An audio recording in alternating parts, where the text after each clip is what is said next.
Okay. Jesus. Hey. What a long day. Hang on. Okay. It's Halloween. And I'm getting ready to go home. I got some groceries. It's 8:45. It was an interesting day. I mean, we were out for maybe 3 hours or so. Went down into Long Beach, stopped at one of the churches I went to, and by the time we got up to the firehouse, it was pouring. I mean, the weather worked out really well for us. And it's stopped now, but it was really windy and stuff earlier. Not that I should even complain relative to what's going on the East Coast, but since I am starting my documentary all over again, oh, I'm just never gonna live this down. I had all the makings for a finished product, dude. Some of the most amazing clips of me talking to people, of me jumping out of my car and running around in the rain filming it. I mean, even a few of my friends questioned whether I was okay or not. It was that great.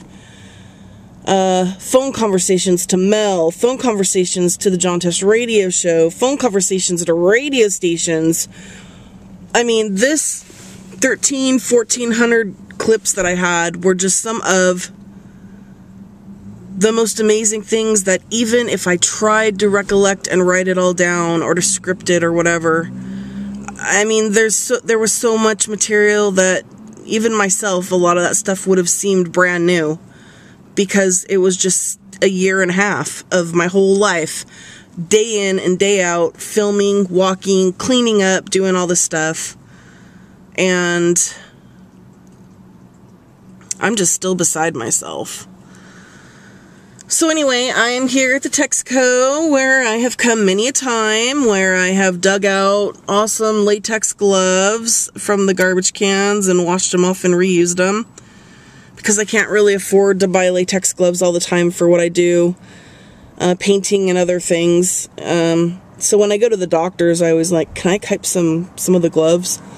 But Pump 7 is always where I go when I am out of town. I go to Shell stations, in part because they're franchises, in part because Mark and Vicky down in at the very, very, very edge of town where you take off to go back to Astoria or wherever, they're the last gas station where that entrance is to go to the freeway. And there is pretty much a Shell gas station at every single off-ramp on the major strip of I-5. And seriously, the next time you're driving around I-5 and you see an exit where food and eats and gas is, you'll always see a Shell station, dude. And the only reason that I've really done the whole Texaco thing is because it's the only thing here. Otherwise, I have to drive all the way down to the edge of town and they're not open late.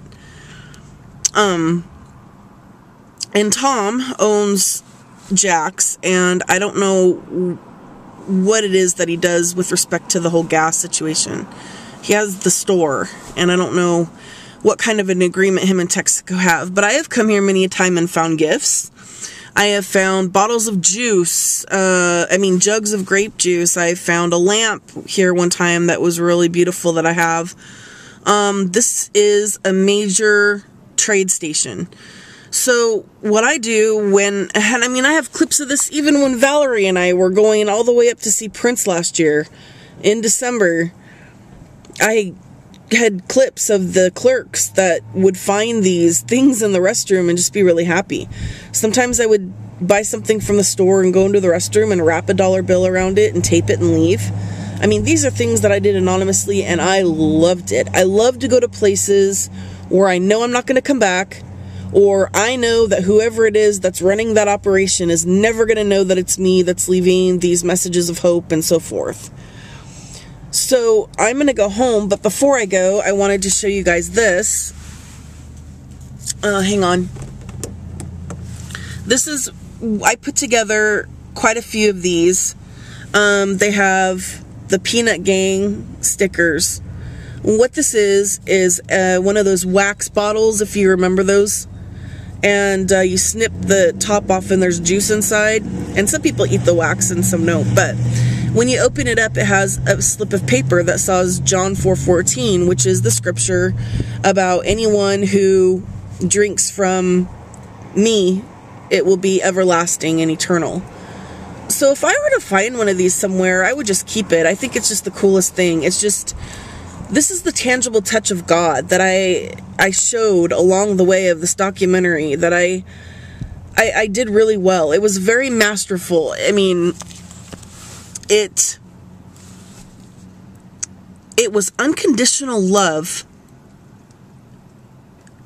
captured, and I wish that there was a way that we could bottle it.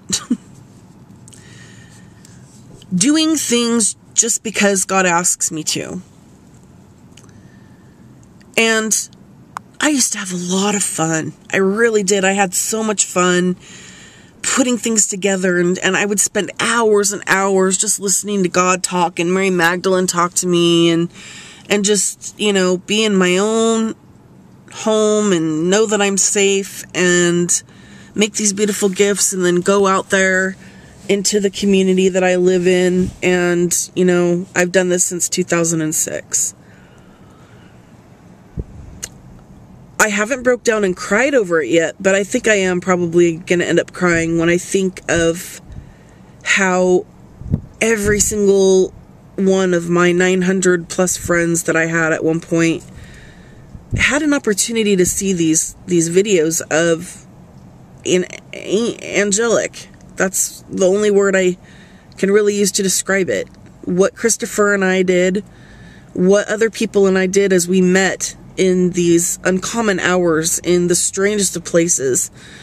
The things that I found along the way, the excitement and joy of when I would find things, the girl Trisha that I helped when she was at the cemetery, and she would go there every day and swing on the bench, a meth addict in dire need of help. And I was there one day, and we decorated Rachel's grave, and she transformed right before me. And I did 3 10-minute segments with her, and there was something about the extension of myself to show up there for one reason, and to find her there mourning, and to just happen to have a whole bunch of tinsel and all this beautiful stuff that I packed, and I had no explanation for why I put those things in my cubby that day, except for God told me to take it with me. And every time I have ever listened to him, by the time I find and stumble upon who and what it is I was supposed to do and help with, it makes for a perfect movie.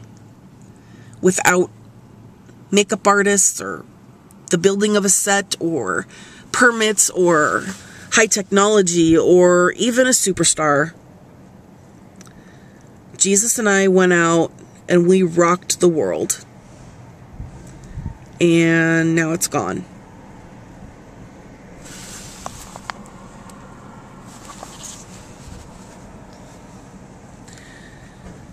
And I'll never be able to get back what I had.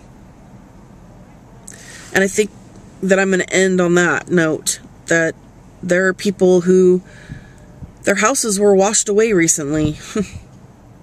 The last 2 days has been hell for a lot of people on the East Coast. And some people, they lost it all. And they're probably thinking at some point, how can I ever get through this? So my message to you is that you'll film more clips, you'll collect pictures again, and I'm so sorry for what you guys are going through. Alright, thanks for watching, and remember, wherever you go, there you are.